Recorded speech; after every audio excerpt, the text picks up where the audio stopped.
नमस्ते। आज प्रस्तुत है विदेशी लेखक योसेफ दिक की कहानी सोन मछली। जब मैं छोटा था तो माँ को पिताजी से यह कहते सुना करता था, कैसे विचित्र आदमी हो तुम। ठीक है, नाटक सिनेमा के लिए तुम्हारे पास समय नहीं है, पर कभी कभार मेरे लिए कुछ ला तो सकते हो, सेंट की शीशी या कुछ और।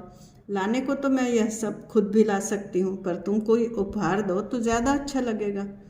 मेरे पिता अध्यापकों के एक प्रशिक्षण महाविद्यालय में भूगोल के शिक्षक थे। जब वह घर पर होते एक मोटी सी किताब पढ़ते रहते। एक दिन शाम के वक्त वह बड़े खुश खुश लौटे और आते ही बोले, आज तुम कुछ नहीं कह सकोगी, लो पकड़ो इसे, देखो इसमें क्या क्या है, तुम्हारी तबीयत खुश हो जाएगी। यह कहते हुए उन्होंने अपना ब्रीफकेस आगे बढ़ा दिया।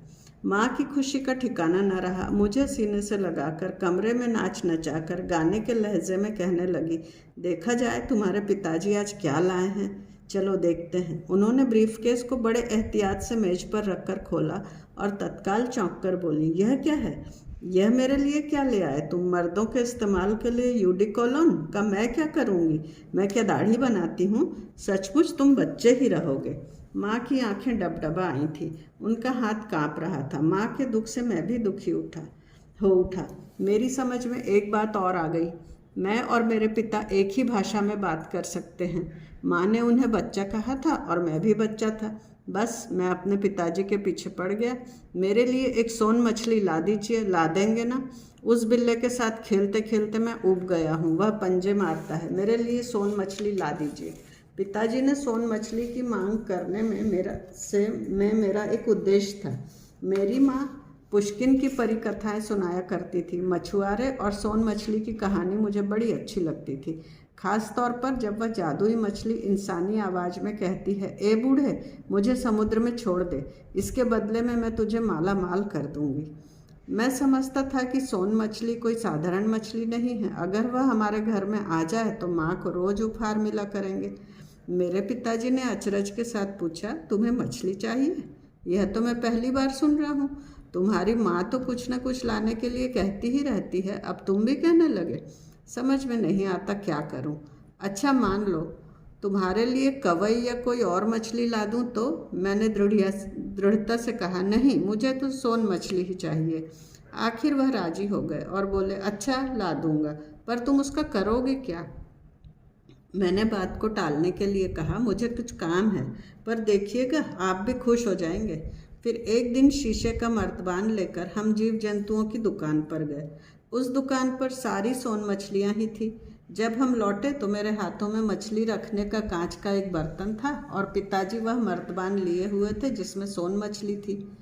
घर पहुंचकर हमने कांच के बर्तन में थोड़ा बालू डाला और फिर उसमें गुनगुना पानी भरा। इसके बाद उसमें मछली डाल दी। पूरे पूरे दिन मैं खिड़की में रखी मछली को ताकता रहता। अपने कांच के घर में वह तैरती रहती और कभी कभी अपने पंखों से बालू को कुरेदती जैसे सचमुच के समुद्र में हो। मछली से मेरी बड़ी दोस्ती हो गई। मैंने एक नन्ही सी झोपड़ी बनाई और उसे कांच के बर्तन में रख दिया। मछली तैरती हुई उसके दरवाजे से प्रवेश करती और खिड़की से निकल जाती।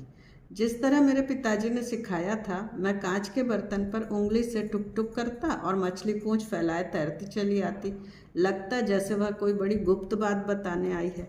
एक दिन घर पर कोई नहीं था। मैंने बड़ी सावधानी से मछली को बर्तन में से उठा लिया। वह ठंडी और चिकनी लग रही थी। वह मेरी मुट्ठी में फड़फड़ा रही थी और बार बार मुंह खोल व बंद कर रही थी। मैंने सोचा वह कुछ कह रही है। मैं उसे अपने कान के पास ले गया। तभी लगा कि बुलबुलें फूटने की सी आवाज़ में वह कह रही है, जो चाहो मांग लो, तुम्हें वह मिल जाएगा। ठीक है, कहते हुए मैंने मछली को फिर बर्तन में छोड़ दिया। फिर पानी पाकर वह तेजी से इधर उधर चक्कर काटने लगी। मुझे पूरा यकीन था कि वह हमारी बातचीत पर खुशी जाहिर कर रही है। उस दिन शाम को पिताजी खाने की मेज पर बैठे चाय पी रहे थे और अखबार पर नजरें दौड़ा रहे थे। माँ घर पर नहीं थी, किसी बीमार पड़ोसिन को देखने गई थी।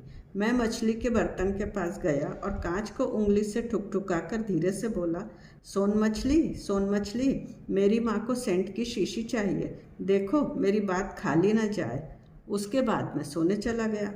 अगले दिन बर्फ गिर रही थी। पिताजी बर्फ से लथपथ घर आए और माँ ने बाहर के कमरे में उनका कोट उतरवाकर धीरे से झटका तो उसकी जेब से शीशी के खनकने की सी आवाज़ आई। जेब से छोटी सी शीशी बाहर निकलते हुए देख उन्होंने अचरज के साथ पूछा, यह क्या है? पिताजी ने शर्मीली मुस्कान के साथ कहा, क्रीमियाई गुलाब है, तुम्हारे लिए। मेरे लिए? हाँ, तुम्हारे लिए। सच कह रहे हो? पहले क्यों नहीं बताया? अब यह सब छोड़ो, पिताजी ने कुछ बुरा सा मानते हुए कहा। मानो अपने पिता के समर्थन में मैं भी बोल पड़ा, तुम्हारे लिए है, तुम्हारे लिए, और भी बहुत सी चीज़ें आएंगी, देखती जाओ।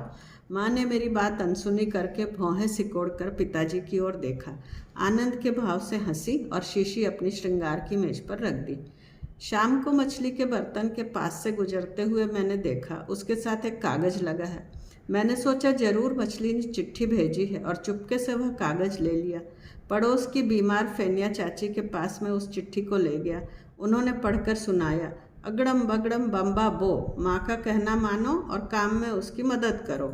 चिट्ठी लौटाते हुए फेनिया चाची ने पूछा, यह क्या मामला है? मैंने कहा, कुछ नहीं, यूं ही। वे जादू के शब्द मैं दोहराना नहीं चाहता था कि कहीं वह उन्हें याद न कर ले। घर पहुंचकर मैंने खाने की मेज साफ की और जूठी प्लेटें रसोई में रखाया। मैंने स्वयं अपना बिस्तर ठीक किया और पहली बार बिना माँ की मदद के हाथ मुँह धोए सोने की पोशाक पहनकर मैंने मछली के बर्तन पर उंगली ठुकठुका कर कहा, अगड़म बगड़म बम्बा बो, सोन मछली, माँ के उपहार के लिए धन्यवाद। मुझे 3 पहियों की एक साइकिल दिला दो, जैसी लियोवा के पास है। आमतौर पर मैं देर से सोकर उठता हूँ, करीब 10 बजे। उसके बाद आँख मलते हुए रात के सपनों को याद करता हूँ। पर उस दिन मैं आँख मलता ही रहा और अपने कान भी मैंने खींचे। मेरे बिस्तर की बगल में चमचम करती नई 3 पहियों की एक साइकिल खड़ी थी। साइकिल की निकल की पॉलिश वाली घंटी पर हाथ फेरते हुए मैं सोचने लगा, यह तो सचमुच चमत्कार है। इच्छा करने की देर नहीं होती कि पूरी हो जाती। मुझे बराबर माँ की मदद करते रहना चाहिए। आधा दिन मैं अपनी साइकिल पर ही घूमते रहा। जब मछली को खिलाने का समय आया तो मैंने उसका सारा चारा बर्तन में उड़ेल दिया। माँ ने पूछा, यह साइकिल कहाँ से मिली है? मछली के बर्तन की ओर देखते हुए मैंने उत्तर दिया, हाँ, तुम देखती तो जाओ, अभी तो बहुत चीज़ें आएंगी। भोजन के बाद मैं खिड़की के पास जा रहा था कि पिताजी ने मुझे बुलाकर धीरे से कहा, अब कुछ दिनों तक मछली से कुछ न मांगना, कुछ दिन आराम करने दो उसे। मैंने पिताजी की सलाह को गौर से सुना। वाकई उस नन्ही सी सोन मछली को इतनी भारी साइकिल दुकान से यहाँ तक लाने में बड़ी मेहनत करनी पड़ी होगी। मैं अहाते में खेलता और स्कीइंग करता। मैंने बर्फ़ से आदमी का पुतला भी बनाया। इसी बीच मछली को जरूर मेरी याद आ रही होगी। मैंने सोचा बिल्ले से उसका परिचय करा दिया जाए।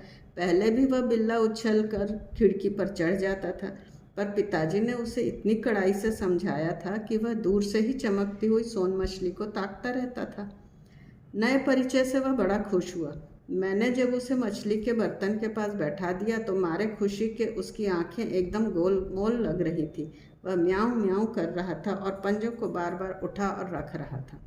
उस दिन जब मैं बाहर से लौटा तो सोन मछली बर्तन में नहीं थी। बिल्ला मेरी ओर पीठ किए फर्श पर बैठा बड़े प्रेम से कुछ चबा रहा था।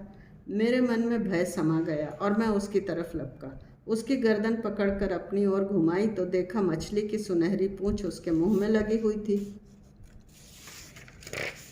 मैंने बिल्ले को एक घूंसा जमाया और फिर कांच के बर्तन में हाथ डालकर टटोला कि शायद सोन मछली अभी भी उसमें हो, पर वहाँ कुछ नहीं था। ओवरकोट और टोपी पहने पहने ही मैं फर्श पर हाथ पैर पटक कर रोने लगा।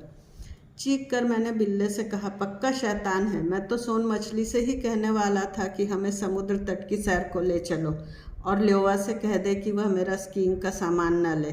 मैं सोन मछली से एक राइफल और हवाई जहाज़ भी मांगने वाला था ताकि कुछ करके दिखा सकूं, पर अब तो सब कुछ तूने अपने पेट में भर लिया।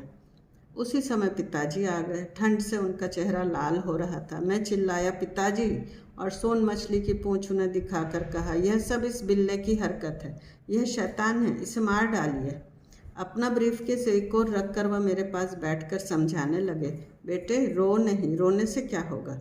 हिचकियाँ लेते हुए मैंने कहा, मैं समुद्र तट पर जाना चाहता था, एक राइफल मांगना चाहता था और सबके लिए उपहार मांगता। वह बोले, अच्छा तो तुम्हें इस बात का दुख है, वाकई तुम्हारा बड़ा नुकसान हो गया। मेरी पूरी सहानुभूति तुम्हारे साथ है, पर यह सोन मछली की पूंछ भी बहुत कुछ कर दिखाएगी। पिताजी का कहना सही था। सोन मछली की पूंछ हमने फेंक दी थी, पर वह करामात दिखाती रही। मेरे जन्मदिन पर और नववर्ष पर उपहार आते रहे। हम लोग एक बार समुद्र तट पर छुट्टियां मनाने भी गए। समुद्र के किनारे खड़े होकर मैं बड़ी बड़ी देर तक सोन मछली को आवाज़ देता रहा था, पर वह फिर कभी नहीं आई। बरसों बाद मेरी समझ में आया कि हमसे प्यार करने वाले और दिन रात मेहनत करने वाले पिताजी ही मेरी सोन मछली थे। धन्यवाद। आपको कहानी कैसी लगी कमेंट्स में लिखिएगा, और अगर अच्छी लगी तो सब्सक्राइब करिए, लाइक करिए। धन्यवाद।